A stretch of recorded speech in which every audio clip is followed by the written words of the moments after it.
ఒకానొకప్పటి విషయం. ఒక ఊరిలో బిర్జు అనే పేరుగల అతను తన కుటుంబంతో కలిసి ఉంటున్నాడు. బిర్జుకు ఊర్లోనే ఒక మిఠాయిల దుకాణం ఉంది. బిర్జు మిఠాయిలు అంటే ప్రజలకు చాలా ఇష్టం. బిర్జు మిఠాయి తినడానికి ప్రజలు దూర దూరం ఊర్ల నుంచి కూడా వచ్చేవారు. ఒకరోజు ఒక అతను పట్నం నుంచి రోహన్ బిర్జు ఊరిని చూడడానికి వస్తాడు. అతను బిర్జు మిఠాయి గురించి గొప్పగా విన్నాడు. తను కూడా మిఠాయి తినడానికి అతని దుకాణానికి వెళ్లాడు.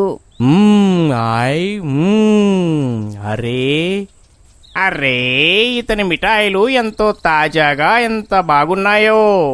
నా మనసుకు అనిపిస్తుంది కేవలం తింటూనే ఉండాలి అని.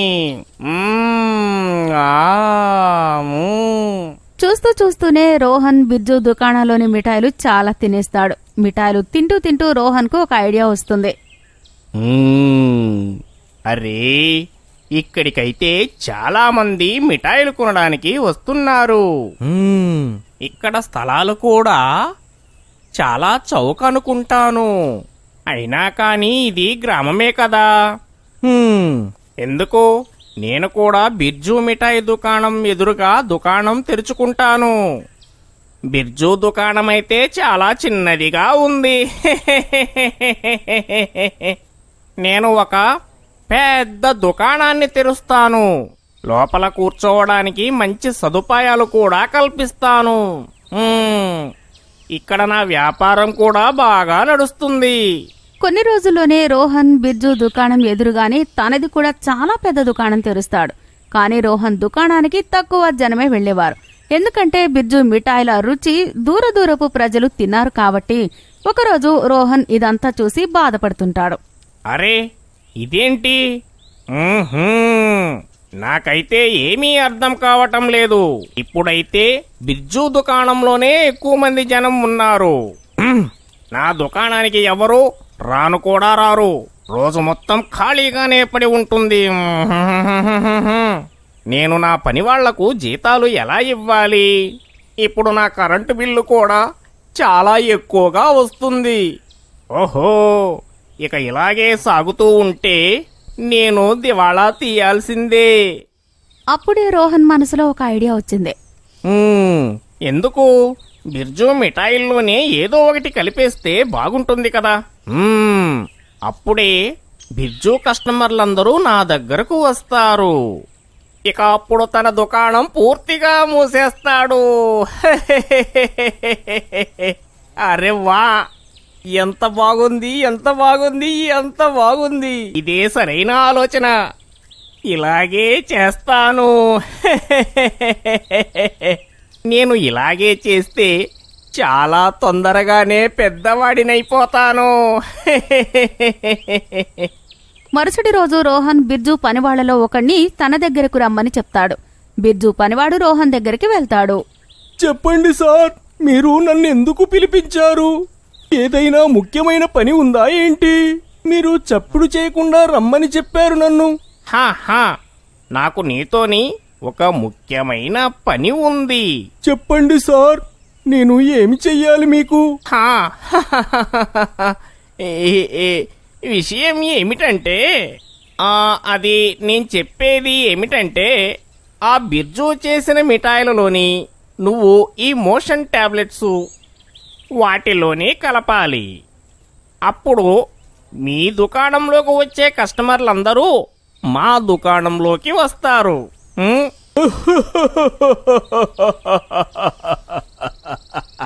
కానీ నేనెందుకు అలా చెయ్యాలి? నాకేంటి దానివల్ల లాభము? ఈ పని చెయ్యడానికి నీకెంత డబ్బు కావాలంటే అంత ఇస్తాను. చెప్పు. అరే వా, ఏం చెప్పారు సార్? ఈ పనిని నేను ఖచ్చితంగా చేస్తాను. బిర్జు పనివాడు సోను అత్యాశపడి రోహన్ మాటకి సరే అంటాడు. మరుసటి రోజు నుంచే సోను బిర్జు మిఠాయిలో మెల్లగా మోషన్స్ మందుని కలుపుతాడు. బిర్జు దుకాణంలో కస్టమర్లు అతని మిఠాయిల పైన కంప్లైంట్స్ ఇస్తూ ఉంటారు. అయ్యో బిర్జీ గారు, మీ మిఠాయిలు ఎంతగానో బాగుంటాయి, పైగా తాజా కూడా. ఈరోజు ఏమైంది మీకు? పాచిపోయిన మిఠాయిలు ఇచ్చారు. అయ్యో లేదు సార్, మీరు అలా ఎందుకు అంటున్నారు? నేనైతే రోజూ తాజా మిఠాయిలే ఇస్తాను. బిర్జు అర్థం చేసుకోలేకపోతాడు తన మిఠాయిలో ఏం జరుగుతుందో. అతను రోజు తాజా మిఠాయిలు చేస్తున్నాడు. కానీ ప్రజలు అది తిన్నాక కడుపెందుకు పాడవుతుందో. చూస్తూ చూస్తూనే బిర్జు కస్టమర్లు అందరూ రోహన్ దుకాణానికి వచ్చేస్తారు. ఒకరోజు చూస్తే బిర్జు బాధతో తన దుకాణంలోనే ఊరేసుకుని చనిపోతాడు. అప్పటి నుంచి బిర్జు ఆత్మ ఊర్లో తిరుగుతుంది. బిర్జు పనివాడు సోను అతని దుకాణంలో పనిచేస్తున్నాడు. అప్పుడే రోహన్ సోనుతో మాట్లాడుతుంటాడు. సార్, మీరు చెప్పినట్లుగానే నా జీతం పెంచండి సార్. మీరు చెప్పినట్లే చేశాను. నేను బిర్జు దుకాణాన్ని మూయించి వేశాను. బిర్జు పని సరిగా నడవని కారణంగా అతను చనిపోయాడు సార్. నా జీతం కొంచెమైనా పెంచండి సార్, ప్లీజ్. ఇదంతా బిర్జు ఆత్మ చూస్తుంది. ఈ మోసగాడికి సిగ్గుగా అనిపించడం లేదా? వీడు నా దగ్గర ఇలా చేశాడు. వీడిని నేను వదిలిపెట్టను. బిర్జు ఆత్మ నిర్ణయించుకుంది రోహన్ దుకాణాన్ని కూడా మూసేయించాలి అని. రోహన్ కు కూడా తన పాపానికి ప్రతిఫలం దక్కాల్సిందే అని. బిర్జు ఆత్మ అదే రోజు నుంచి రోహన్ దుకాణంలో ఏదో ఒకటి తేడాగా జరుగుతూనే ఉంది. దాంతో రోహన్ దుకాణానికి కస్టమర్లు తగ్గిపోయారు. ఇక అతను కూడా దుకాణం మూసేసుకోవాలి అని. ఒకరోజు రోహన్ మిఠాయిలో ఏదో చెడు వాసన వస్తుండేది. లైట్స్ వాటంతటికవే ఆన్ ఆఫ్ అవుతుండేవి. అప్పుడు ఒకరోజు రోహన్ చూశాడు, అతని దుకాణంలో జిలేబీలు వాటికవే అవుతున్నాయి. అది చూసి రోహన్ చాలా బాధపడిపోతాడు. రోహన్ ఆ దృశ్యాన్ని చూసి పెద్ద పెద్దగా అరవడం మొదలు పెడతాడు. అయ్యో అయ్యో, అందరూ ఇక్కడికి రండి. చూడండి చూడండి, మన దుకాణంలో ఎవరో ఉన్నారు. మన దుకాణంలో దెయ్యం ఉంది. దెయ్యం! ఇక్కడ జిలేబీలు వాటికవే ఎలా తయారవుతున్నాయి? ఇక్కడ ఎవరు కూర్చోలేదు. రోహన్ ని బాధలో చూసి బిర్జు బయట ఆనందిస్తుంటాడు. నీకైతే నేను చుక్కలు చూపించి తీరతాను. నువ్వే నా చావుకి బాధ్యుడవు. నేను నిన్ను ఎలాంటి పరిస్థితికి తీసుకొస్తాను అంటే అది నువ్వెప్పటికీ మర్చిపోలేవు. ఈ దృశ్యాన్నంతా అక్కడ కూర్చున్న కస్టమర్లు కూడా చూసేస్తారు. అది చూసి పారిపోతారు. ఇక అతని దుకాణంలో నుంచి పారిపోతారు. అలా చూస్తూనే రోహన్ దుకాణానికి కస్టమర్లు రావడం ఆగిపోతారు. ఒకరోజు రోహన్ దుకాణంలో కూర్చుని ఏడుస్తుంటాడు. ఓహో, నా దుకాణంలో అయితే దెయ్యం ఉంది. నాకేమీ అర్థం కావడం లేదు. నేనేం చెయ్యాలో?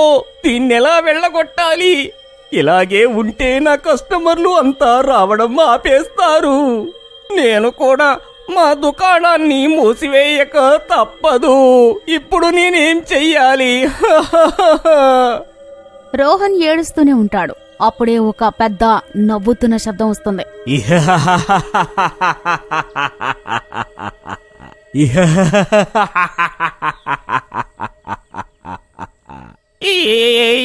ఎవరు ఎవరు ఎవరు ఎవరు నువ్వు?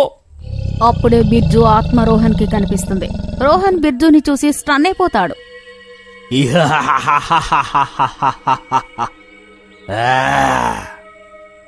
రోహన్, నీ పనైపోయింది.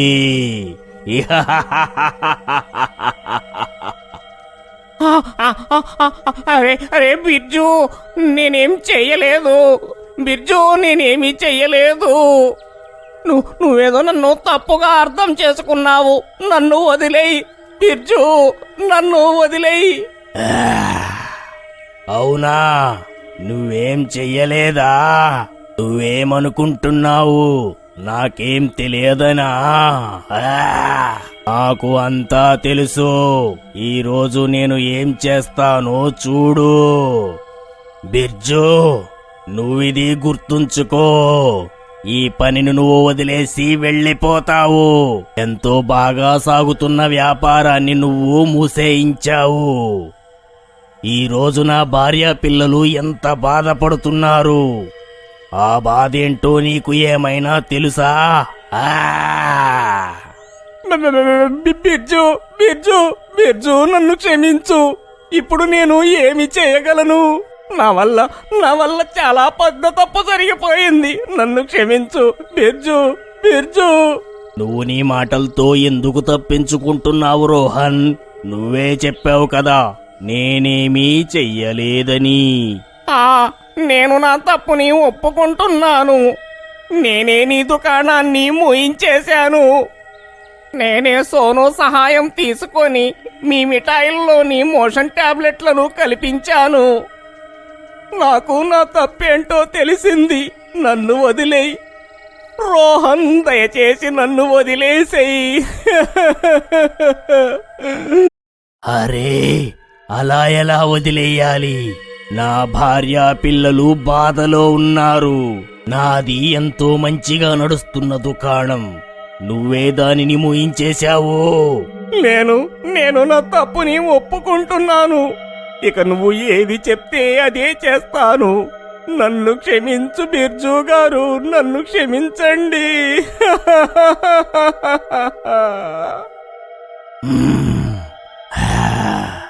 నువ్వు నా భార్యకు 50 లక్షలు ఇవ్వు, నా కొడుకు చదువు కొరకు.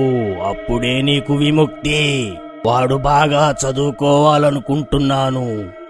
వాడి చదువు ఆగిపోవాలని నేననుకోవట్లేదు. నేను చనిపోయాక నా కొడుకు చదువుకు డబ్బులు బాగా అవసరం ఉంది. నా భార్య ఎక్కడి నుంచి తేగలదు? ఇక వెంటనే ఈ దుకాణం కూడా నా కొడుకు పేరు మీద రాసివ్వు. మరియు నువ్వు ఈ గ్రామాన్ని వదిలేసి దూరంగా వెళ్ళిపో. ఒకవేళ నువ్విలా చెయ్యకపోతే నిన్ను వెంటాడడం నేను మాత్రం వదలను. కానీ నేను మాత్రం నిన్ను బ్రతకనివ్వను. లేదు, నువ్వు చెప్పినవన్నీ ఒప్పుకుంటాను. నువ్వు చెప్పినవన్నీ ఒప్పుకుంటాను. అన్ని విషయాలు నేను ఒప్పుకుంటున్నాను. రోహన్ మరుసటి రోజే బిర్జు ఇంటికి వెళ్తాడు. ఇక బిర్జు భార్యకు 50 లక్షల రూపాయల చెక్ ఇస్తాడు. వెంటనే ఆ దుకాణం కూడా తన కొడుకు పేరు మీద రాస్తాడు. అయ్యో, ఇదంతా ఎందుకు చేస్తున్నారు మీరు?